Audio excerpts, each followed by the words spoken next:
अपघात झाल्यानंतर त्याची चौकशीची घोषणा होते, मात्र या चौकशीचं पुढे काय होतं असा सवाल संजय राऊतांनी सरकारला विचारलाय। अजित पवार यांच्या विमान अपघातानंतर संजय राऊतांनी बारामती विमानतळासंदर्भात अनेक शंका उपस्थित केल्या।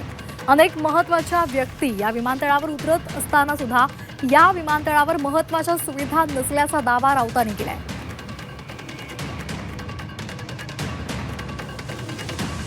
अशा अपघातांची सगळ्यात चौकशी होणं गरजेचं आहे ना।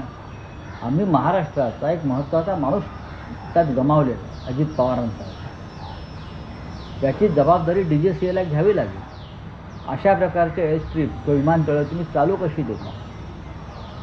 वैमानिक आकाशामध्ये घिरट्या मारत होता विमान घेऊन आणि त्याला उतरण्याची संधी मिळत नव्हती, आणि तरी त्याने विमान लँड केलं। याच्यावर त्याला कोणी संदेश दिलाय का लँड करा म्हणून? व्हिजिबिलिटी नाही म्हणतायत, ATCची यंत्रणा नाही आहे तिकडे। पहा ना जाऊन तुम्ही, ATCची यंत्रणा नाही, रडार व्यवस्था नाही।